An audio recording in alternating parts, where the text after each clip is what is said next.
నారాయణ గారు, కనివిని ఎరుగని వరద బీభత్సం మనం చూస్తున్నాం. గతంలో కృష్ణానదికి వరద వచ్చినా విజయవాడలో కొంత ప్రాంతం మాత్రమే మునిగిపోయేది. కానీ ఇప్పుడు దాదాపు ఒక 2 లక్షల మంది వరకు ఎఫెక్ట్ అయ్యేటట్టుగా సిటీ లోపటి వరకు నీరు రావటం, దానికి బుడమేరే కారణమని మరొక వైపు, అలాగే ఖమ్మంలో మున్నేరు వాగుకు సంబంధించి జరుగుతున్న చర్చ, అలాగే రాజధాని అమరావతికి సంబంధించి కొండవీటి వాగు అంటూ జరుగుతున్న మరో చర్చ. ఇవన్నీ చూస్తున్నప్పుడు ఏమనిపిస్తోంది? అసలు ఎందుకింత వరద వచ్చిందంటే ఏం చెప్తారు సార్? సతీష్, మనకి కృష్ణానదిని చూసుకున్నట్టయితే సార్ గత 20 ఏళ్లలో అతిపెద్ద వరద వచ్చింది 2009వ సంవత్సరం. మీకు గుర్తుండే ఉంటుంది, అక్టోబర్ మాసంలో సార్ విపరీతమైన వర్షం వచ్చి కర్నూలు హంద్రి వరద వల్ల మునిగిపోయింది.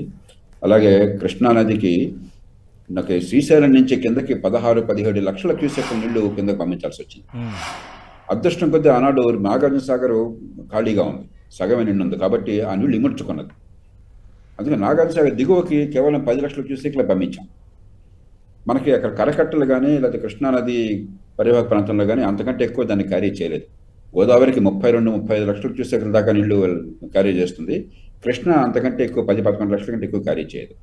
ఇప్పుడు 11,85,000 క్యూసెక్కులు కృష్ణలోంచి పైనుంచి కిందకు వస్తున్నాయి నాగార్జున సాగర్ నుంచి.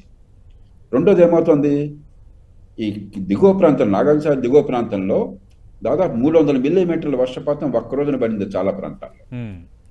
ఒక్కసారి మీరు లెక్కలు చూసుకున్నట్టయితే 300 మిల్లీమీటర్ల వర్షపాతం పెడితే కేవలం 100 చదరపు కిలోమీటర్లలో 1 టీఎంసీ నీళ్లు పడతాయి 300 మిల్లీమీటర్లు ఒక రోజుకి.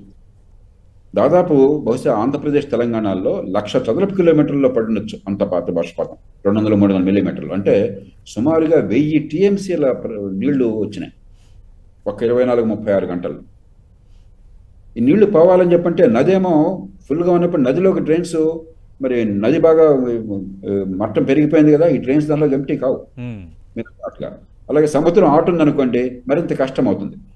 కాబట్టి వర్షపాతం ఇంత తీవ్రంగా ఉన్నప్పుడు డ్రైనేజ్ వ్యవస్థను బాగు చేయటము, ఆవాసాలకు ఇబ్బంది లేకుండా చేయటము, ఇళ్ళు పేద వర్గాలు ఆవాసాలకు ఇబ్బంది లేకుండా చేయడం తప్ప వేరే మార్గం లేదు. మనకి సామెత చెప్పినట్టుగా నీరు పల్ల మెరుగు, నిజము దేవుడెరుగు. వర్షం అంత కుంభకోశం వచ్చినప్పుడు ప్రపంచంలో ఏ దేశంలో అయినా సరే, ఏ నగరంలో అయినా సరే మనకి ఇబ్బందులు ఉంటాయి. మన దేశంలో ఏమవుతుంది, మనం నగరాల్లో పట్టణాల్లో డ్రైనేజ్ వ్యవస్థను నాశనం చేసి పెట్టాం. డ్రైన్లు బ్లాక్ చేస్తున్నాం, బాగా లోతట్టు ప్రాంతాల్లో నివాసానికి ఇస్తున్నాం పేదలకి మిగతా వాళ్ళకి. మరి డ్రైనేజ్ వ్యవస్థని బాగు చేయటం లేదు, పూడి పడిపోతుంది బలమైన డ్రైనేజ్ వ్యవస్థ ఉన్నా కూడా. ఇది దీర్ఘకాలంగా పట్టించుకోకపోతే సమస్య వచ్చినప్పుడు లబ్ధిదారులు లాభం లేదు. సమస్య వచ్చినప్పుడు ఖచ్చితంగా ఆంధ్రప్రదేశ్ తెలంగాణ ప్రభుత్వాలు ఉన్నంతలో గట్టి ప్రయత్నం చేస్తున్నాయి. మనకు బలమైన వ్యవస్థ ఉన్నది, ప్రోటోకాల్స్ ఉన్నాయి, పద్ధతులు ఉన్నాయి, జిల్లా కలెక్టర్లకు సర్వాధికారాలు బాధ్యతలు ఉన్నాయి, అపరిమితంగా వనరులు ఉన్నాయి. TR-27 అని చెప్పాను, దాని కింద అసెంబ్లీ అనుమతి లేకపోయినా కూడా డబ్బులు ఎంతైనా డ్రా చేసి ఖర్చు పెట్టచ్చు దీనికోసం చెప్పాను. అవన్నీ సమగ్రంగా ఉన్నాయి. కానీ దీర్ఘకాల సమస్యలు పరిష్కారం చేయకపోతే ఈ సమస్య పెరిగే అవకాశం ఉంది. ఎందుకంటే సతీష్, ఈ గ్లోబల్ వార్మింగ్ వల్ల మన దేశంలో ఉన్న పరిస్థితులు చూస్తే ఉన్న కొద్దికి మొత్తం మీద వర్షపాతం పెరుగుతున్నట్టు కనిపిస్తుంది. నిజానికి మనలాంటి దేశంలో వర్షపాతం పెరిగితే మనకు మంచిది. వర్షం లేదు, నీళ్ళు లేవని రోజు కటకట్లాడుతున్నాం కదా మన దేశంలో. అవును సార్. కానీ వర్షం అనీవెన్గా పడుతుంది. అదైతే నెలకు 3 వారాలు చక్కగా పడవు. అనీవెన్గా పడినప్పుడు వరదలు అనివార్యం. కాబట్టి వరదలను తట్టుకునేటువంటి శక్తి మంచి డ్రైనేజ్ వ్యవస్థ నిర్మాణం చేయడం కావచ్చు, కరకట్టల నిర్మాణం సరిగ్గా రేపొద్దున 17 లక్షల క్యూసెక్లు దింపాల్సి వచ్చినప్పుడు నాగార్జున సాగర్ నుంచి కిందకి, మరి తట్టుకోవడం సాధ్యం కాదు, ఇప్పుడు లేదు మనకి. అలా నిర్మాణం చేయడం కావచ్చు, మరి నగరాల్లో డ్రైన్ల నిర్మాణం సరిగ్గా చేయడం కావచ్చు, నగరాల్లో మంచి హౌసింగ్ ఏర్పాటు చేసి లోతట్టు ప్రాంతాల్లో ప్రజలు లేకుండా మరే ఏర్పాట్లు చేయడం కావచ్చు, దీర్ఘకాలికంగా ఏర్పాట్లు చేయాలి. దీని నుంచి ఆ పాఠాలను నేర్చుకోవాలి. ఉన్న పరిస్థితుల్లో 2 రాష్ట్రాల్లో నా దృష్టిలో ప్రభుత్వాలు ఉన్నంతలో పరిపాలనంతరంగా స్పందిస్తోంది. వదాంజులు, సమాజము, స్వచ్ఛంద సంస్థలు గట్టిగా కృషి చేస్తున్నాయి. వాటితో సమస్య కావాలి. కానీ మనం ఈ పూట సమస్యను గురించి ఆలోచించడం కాకుండా రేపటి గురించి ఆలోచించాలి, వచ్చే 30, 40, 50 ఏళ్ళ గురించి ఆలోచించాలి. వరద ఎప్పుడు కూడా ఆ రోజున చాలా బేభత్సంగా కనిపిస్తుంది. నీళ్లు వెళ్ళిపోయినాక, ప్రవాహం వెళ్ళిపోయినాక 24 గంటలు మళ్ళీ మామూలు అయిపోతుంది. కాబట్టి రేపొద్దున నష్టం జరగకుండా ఉండాలని చెప్పంటే ఏం చేయాలో ఆలోచించాలి. ఇవాళ ఆల్రెడీ జరుగుతోంది, మీరు రిలీఫ్ అండ్ రెస్క్యూ చేస్తున్నారు. జయప్రకాష్ నారాయణ గారు, మీరు ఇందాక ప్రస్తావించిందే సార్, అంటే ప్రధానంగా ఆక్రమణలు పెరిగిపోవడం, తర్వాత ఈ కాలువలు బుడమేరు కానీ లేదంటే ఈ నదీ మార్గాలకు సంబంధించి సరైన పాతదారి లేకపోవడం, ఇప్పుడు బుడమేరు కాలువ నుంచి కృష్ణానదిలోకి వాటర్ కలిసే కాలువలోనే కృష్ణా వాటరు ఎదురొచ్చి రావటం వల్ల ఎప్పుడు కూడా వరద చూడని ప్రాంతాలు కూడా ఈసారి వరదకు గురయ్యని శివగారు చెప్తున్నారు. అంటే మరి దీనికి ఎట్లా సార్ పరిష్కారం? ఇప్పుడు హైడ్రాను ఆక్రమణని తొలగింపుని ఇలాంటి చర్చ అయితే జరుగుతోంది, కానీ స్ట్రిక్ట్గా ముందుకు వెళ్ళే వాతావరణం ఉంటుందా? మీరు ఇందాక అన్నారు ఇప్పుడైతే మనం స్పందిస్తున్నాం, కానీ భవిష్యత్తు ఎలా అని మీరు సూచించే అంశాలు ఏంటి సార్? సతీష్, బుడమేరు తీసుకోండి. నాకు దాని క్యాచ్మెంట్ ఏరియా ఎంతో నాకు తెలియదు, సుమారుగా 5-6 వేల చదరపు కిలోమీటర్లు ఉంటాను అనుకుంటున్నాను.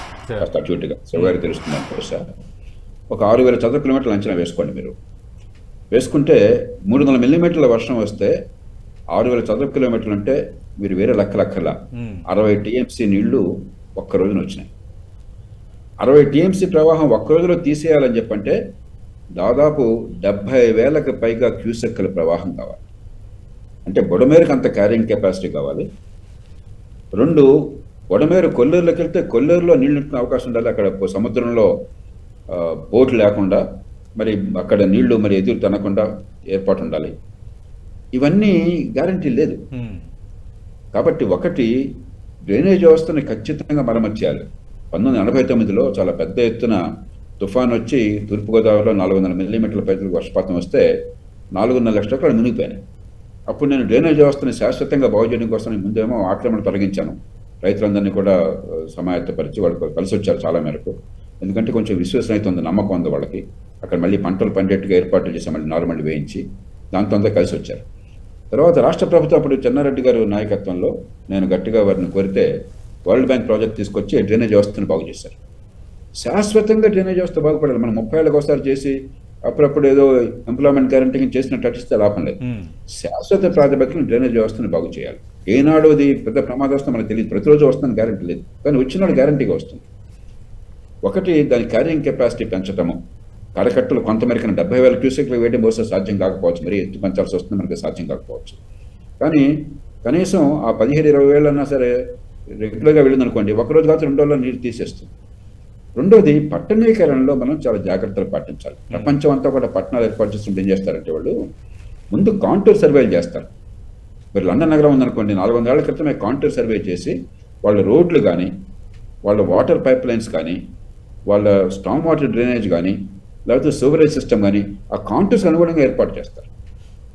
మనకేమిటి, మన పట్టణ నిర్మాణం ఏదో గుడ్డెత్తు చేరబడ్డట్టు చేయడం తప్పితే టౌన్ ప్లానింగ్ కానీ లేకపోతే అమలు చేయడం కానీ మనం అసలు ప్రకృతిని పరిగణలో తీసుకోవట్లేదు. మనకి వరద ప్రాంతాలకు ముప్పురే అవకాశం ఉంది, వరద వస్తాయని చెప్పని తెలిసినప్పుడు అక్కడ మనం లేఅవుట్లు అంగీకరిస్తున్నాం, అక్కడ పేదలకి ఇల్లు నిర్మాణం చేస్తున్నాం, అక్కడ వాళ్ళ చోవాళ్ళు చేస్తారని చెప్పి అనుకుంటున్నాం తప్ప ముందు జాగ్రత్తలు తీసుకోవట్లేదు. ఎప్పుడైతే జనసాంద్రత పెరుగుతుందో, నగరీకరణ పెరుగుతుందో, ఒక 70,000 క్యూసెక్కులు మీకు దీనిలో బుడమేరులో వచ్చినట్టయితే, 15-16 లక్షల క్యూసెక్కులు కృష్ణలో వచ్చినట్టయితే ఒక్కొక్కప్పుడు కరకట్టలు కూడా దాటిపోతుంది. అప్పుడు వరద అనివార్యం. మనం వరదని మనం అంటున్నాం, కానీ నీటి ప్రవాహానికి మనం అడ్డొస్తున్నాం. వరద అంటే సకాలంలో వరద నీరు తీసేయటం లేదు కాబట్టి వరద అవుతుంది. 2 రోజులు 3 రోజులు తీస్తే పోతుంది.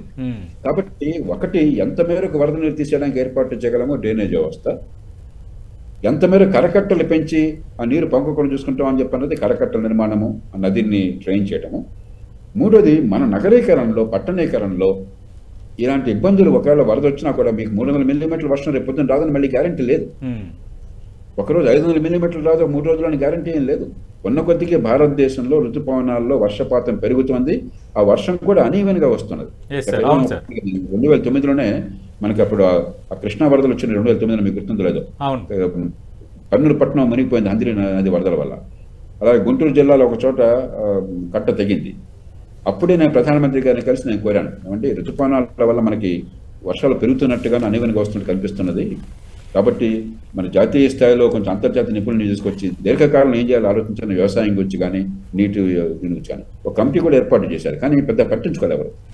కాబట్టి ఇప్పటికైనా మేలుకొని ఖచ్చితంగా గత కొద్దేళ్లుగా మనం చూస్తున్నట్లయితే మనకి అందుతున్న ఆధారాల ప్రకారం భూతాపం వల్ల భారతదేశంలో వర్షాలు పెరుగుతున్నాయి. మామూలుగా వర్షాలు పెరిగితే వర్షాధార దేశంలో అది గొప్ప వరం. దాన్ని మనం శాపంగా ఎప్పుడు మర్చుకుంటాము? వరదను తట్టుకోలేకపోతే, అన్నింటినీ సద్వినియోగం చేసుకోలేకపోతే, అన్నింటిలో సద్వినియోగం చేసుకోవాలి. వరద నీళ్ళు సద్వినియోగం చేసుకోవాలి, మిగతా టైంలో సద్వినియోగం చేసుకోవాలి, వరద టైంలో వరదను తట్టుకోవాలి. దానికోసం ఏర్పాట్లు చేసుకోవాలి, ఫ్లడ్ ప్రూఫింగ్ చేయాలి. మనకి బలమైన వ్యవస్థ ఉన్నది. దాన్ని మళ్ళీ మనం పునరుద్ధరించి ఇవాళ పరిస్థితులను బట్టి, ఇవాళ ఉన్న డేటాను బట్టి, రాబోయేటువంటి ఈ గ్లోబల్ వార్మింగ్ కారణంగా పెరిగేటువంటి వరదలను బట్టి దృష్టిలో ఉంచుకుని, ఒకటి డ్రైనేజ్ వ్యవస్థ కానీ, 2 పట్టణీకరణ కానీ, 3 కరకట్ల నిర్మాణం కానీ, ఈ 3ని సరిగ్గా చేపడితే మనం ఖచ్చితంగా దీన్ని తట్టుకోగలం. ఒక వరాన్ని మనం శాపంగా మారుస్తున్నాం. ఒక చిన్న ఉదాహరణ చెప్తాను మీకు. సార్ చిరపుంజి ఉంది, అవును. అలాగే మోసిన్రం అంటారు. చిరపుంజికి తర్వాత మోసిన్రం ప్రపంచంలో అత్యధిక వర్షపాతం అని చెప్పని 50 అడుగుల వర్షం వస్తుంది సంవత్సరంలో. మనకు మామూలుగా మనకు వచ్చేది వర్షపాతం 100 మిల్లీమీటర్లు వస్తే బ్రహ్మాండంగా ఉన్నట్లు వరి పంట సరిపోతుంది. అక్కడ 1500-1800 సెంటీమీటర్లు, 100 సెంటీమీటర్లు వస్తాయి సార్.